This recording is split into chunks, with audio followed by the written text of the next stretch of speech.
देखिए, दिल्ली में हम देखें कि किस तरह से घमासान, सियासी घमासान छिड़ा हुआ है। आप कार्यनीति को लेकर सीबीआई जांच की सिफारिश की है, उपराज्यपाल ने, उसके बाद से अरविंद केजरीवाल तिलमिलाए हुए हैं, क्रिया प्रतिक्रिया देखने को मिल रही है। लेकिन इस वक्त भारतीय जनता पार्टी के सांसद गौतम गंभीर हमारे साथ जुड़ चुके हैं। गौतम गंभीर जी, आपका बहुत स्वागत है। आप किस तरह से पहली प्रतिक्रिया रखना चाहेंगे, क्योंकि हम देख रहे हैं कि बहुत इसमें तो वीर सावरकर को भी एंटर कर दिया गया है, इसमें भगत सिंह को भी बीच में लेकर आया गया है, औलाद को भी बीच में लेकर आया गया है। पहली प्रतिक्रिया आपकी क्या है, क्योंकि आरोप लगा रहे हैं आम आदमी पार्टी कि केंद्र सरकार मिसयूज कर रही है अपने पावर का।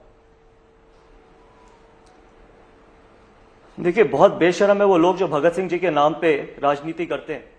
इस जन्म में तो नहीं, अगले 100 जन्म में भी वो भगत सिंह नहीं बन सकते। और जहां तक उन्होंने वीर सावरकर जी की बात करी है कि हम वीर सावरकर जी के औलाद हैं, उनसे दिल्ली के मुख्यमंत्री जी से जाके ये सवाल पूछिए कि कितनी बार माफी मांगी है कोर्ट में जाके। कम से कम घर में कोई तो शीशा होगा जहां पर अपनी शक्ल देखते होंगे। कितनी बार माफी मांगी है पहले और कितनी बार आगे जाके माफी मांगेंगे। और जहां तक बात करते हैं लिकर पॉलिसी की, अगर एलजी साहब ने यह बोला है कि जांच होनी चाहिए तो जांच होनी चाहिए। अगर आप इतने ही साफ सुथरे हैं, अगर आप इतने ही ऑनेस्ट हैं, अगर आप पूरे देश में ये गाते हैं कि हमारी सरकार सबसे ईमानदार सरकार है, तो इन्वेस्टिगेशन ज्वाइन करिए और बाहर आ जाइए साफ सुथरा। अगर कुछ छुपाने को है तभी तो डर है इन्वेस्टिगेशन का। अगर कुछ छुपाने को नहीं है, जिसकी जिंदगी बिल्कुल ब्लैक एंड व्हाइट में रहती है, उसको किसी भी इन्वेस्टिगेशन एजेंसी से कोई परेशानी नहीं होनी चाहिए। आप भी तो इतनी जोर जोर से ढंढोरा पीटते हैं कि सबसे ज्यादा ईमानदार सरकार हमारी, सबसे ज्यादा ईमानदार आदमी मैं इस देश में, तो फिर किस चीज का डर है। और यह सच्चाई है कि जब दिल्ली को कोविड के वक्त में राशन की जरूरत थी तो लाखों माइग्रेंट लेबर्स को दिल्ली से बाहर भगाया गया। जब दिल्ली को ऑक्सीजन की जरूरत थी तो उस पर गंदी राजनीति की गई। और उसी वक्त पे आप सबको याद होगा, पूरे दुनिया, दिल्ली में, पूरे देश में सबसे पहले जहां ठेके खुले थे तो वो दिल्ली सरकार ने ही खोले थे। जब लंबी लंबी लाइनें लगी थी, जब कोविड के जो लॉकडाउन के जो प्रोटोकॉल्स थे, गाइडलाइंस थी, इनको सबसे जल्दी पहले दिल्ली सरकार ने खत्म किया था। क्योंकि उस वक्त पे अपने जो लिकर माफिया है, पैसे चाहिए थे, पैसे कमाने थे इनसे, इनको अनड्यू फेवर्स दिए गए हैं, जिससे कि वहां से जो पैसे इकट्ठे हुए उससे आप बाकी स्टेट्स में इलेक्शन लड़ सकिए। उस वक्त पे भी उनको, ऐसे आदमी को देश की चिंता नहीं थी, दिल्ली की चिंता नहीं थी, सिर्फ पैसे कमाने की चिंता थी। तो इससे ज्यादा बेशर्मी क्या हो सकती है जो अपने आप को दिल्ली का बेटा कहता है। लेकिन गौतम गंभीर जी, वो तो उनका आरोप है, साफ कह रहे हैं, अरविंद केजरीवाल और उनके तमाम जो बड़े नेता हैं वो भी कह रहे हैं कि दरअसल भारतीय जनता पार्टी डर गई है। जिस तरह से आम आदमी पार्टी का विस्तार हो रहा है पूरे देश भर में, हम पंजाब जीत गए, दिल्ली में अच्छा काम कर रहे हैं, मनीष सिसोदिया का जो स्कूल मॉडल है वो पूरी दुनिया में चर्चा का केंद्र बन चुका है, इसलिए भारतीय जनता पार्टी इससे घबरा गई है, केंद्र की सरकार घबरा गई है।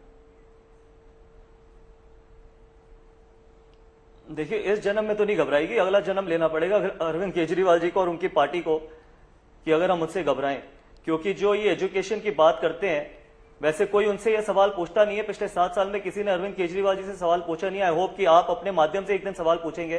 पिछले 7 साल में कितने स्कूल, कॉलेज, हॉस्पिटल दिल्ली में खोले गए हैं? कितना पैसा आप ये बताइए इंफ्रास्ट्रक्चर पर लगाया गया?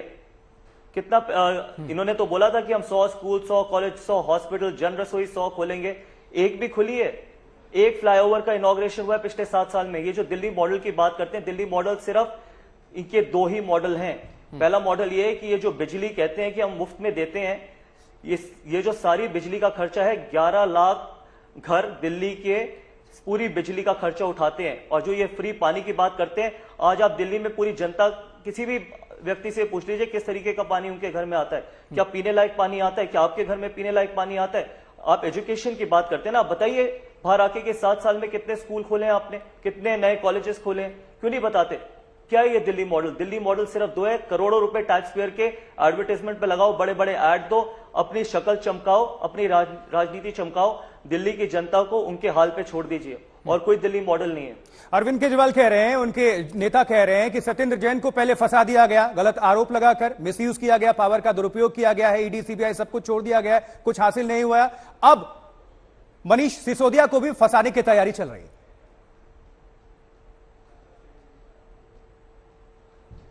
देखिए, मैंने आपको पहले ये बात बोली है कि फंसाने की कोई जरूरत नहीं है। अगर आप इतने सच्चे, अगर आप इतने ईमानदार हैं, अगर आपने कुछ गलत किया नहीं है, तो फिर किस चीज की घबराहट, किस चीज की तिलमिलाहट? अगर किसी व्यक्ति ने कोई गलत किया नहीं है, कल अगर मैंने कुछ गलत नहीं किया तो आप मेरे को किसी भी एजेंसी के सामने बिठा दीजिए, मैं सामने बैठ के उनके जो भी सवाल होंगे उनके जवाब दूंगा। अगर आप खुद ही तो कहते आए हैं कि मनीष सिसोदिया जी या फिर अरविंद केजरीवाल जी खुद ही तो चिल्लाते हैं कि सबसे ज्यादा ईमानदार है हाँ हम, तो फिर इसमें डर किस चीज का इन्वेस्टिगेशन को ज्वाइन करने का? अब ये तो उनसे पूछिए ना।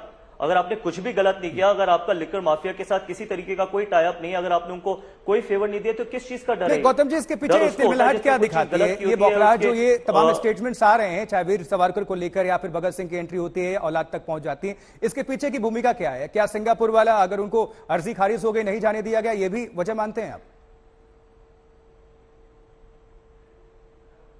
सिंगापुर जाके क्या दिखाना चाहते हैं? क्या दिल्ली मॉडल? पहले दिल्ली की जनता को तो दिल्ली का मॉडल बताइए। फ्री बिजली और फ्री पानी के अलावा वो भी फ्री बिजली नहीं है। ये सब बहुत बड़ा झूठ है। 11 लाख परिवार, जैसे मैंने आपको बोला, 16,000 करोड़ जो 20,000 करोड़ बिजली कंपनीज को जाता है, जिसमें से 16,000 करोड़ 11 लाख परिवार देते हैं। जो 4,000 करोड़ की जो सब्सिडी जाती है दिल्ली सरकार की, वो भी टैक्स पेयर का पैसा है। जो इंफ्रास्ट्रक्चर का पैसा है, जो इंफ्रास्ट्रक्चर से उठा के बिजली कंपनीज को दिया जाता है। ये दिल्ली मॉडल है। सिर्फ अपनी इमेज बेहतर करना के लिए जाना चाहते हैं सिंगापुर। पहले तो ये कहते थे कि दिल्ली को लंदन, पेरिस, न्यूयॉर्क बनाएंगे। अब क्या सिंगापुर को दिल्ली बनाएंगे या दिल्ली को सिंगापुर बनाएंगे? ये तो उनसे पूछिए। लेकिन और इतने बड़े नेता भी नहीं हुए अरविंद केजरीवाल जी कि भारतीय जनता पार्टी या प्रधानमंत्री जी को उनसे कोई डर हो। लेकिन गौतम गंभीर, आखिर सिंगापुर अगर चले जाएंगे तो इससे घबराहट क्या है? क्या परेशानी होगी? क्योंकि वो तो दावा कर रहे हैं कि मुझे सिंगापुर नहीं जाने दिया जा रहा है, हम वहां से कुछ सीख कर वापस आएंगे। अरे मुझे आप ये बताइए, सिंगापुर तो वो तो मेयर्स की बैठक है ना। अब दिल्ली के मुख्यमंत्री जब यहां पर, दिल्ली को जरूरत है उनकी, जब यहां पर मानसून शुरू होने वाले हैं, फिर से कभी कहीं चले जाते थे जब भी जरूरत होती थी। जब कोविड का वक्त आता था तब भी अंडरग्राउंड हो जाते थे। जब भी दिल्ली को उनकी जरूरत हुई है वो दिल्ली से बाहर गए हैं। सिर्फ अपनी राजनीति चमकाने तो जाना चाहते हैं।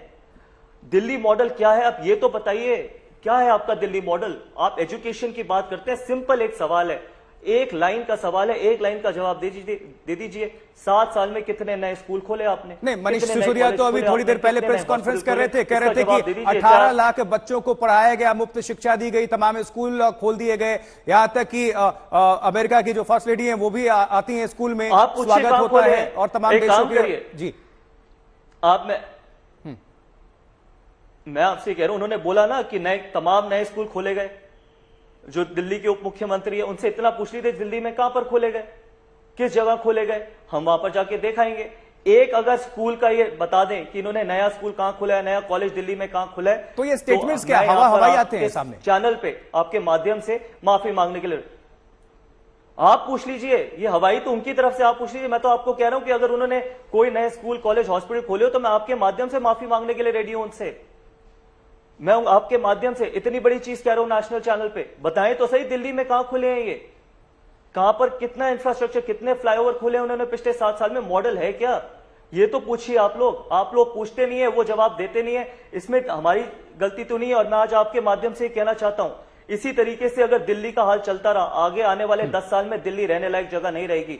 आप भी अपने बच्चों को दिल्ली से बाहर भेजेंगे, मैं भी अपने बच्चों को दिल्ली से बाहर भेजूंगा। यहां एक ऐसा व्यक्ति है जो पहले झूठ तो बोलता ही था, अब ठग भी बन चुका है, और अनफॉर्चुनेटली उसको सिर्फ सत्ता का लालच है।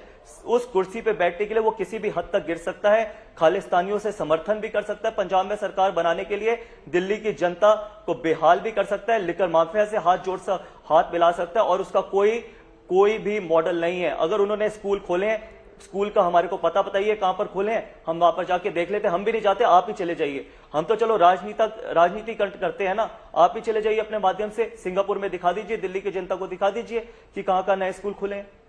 बहुत शुक्रिया गौतम गंभीर जी हमसे जुड़ने के लिए और अपनी बात को रखने के लिए, अपना पक्ष रखने के लिए। तो किस तरह से सियासी घमासान अभी छिड़ा हुआ है जो कि आगे बदस्तूर जारी है, आप देख रहे हैं।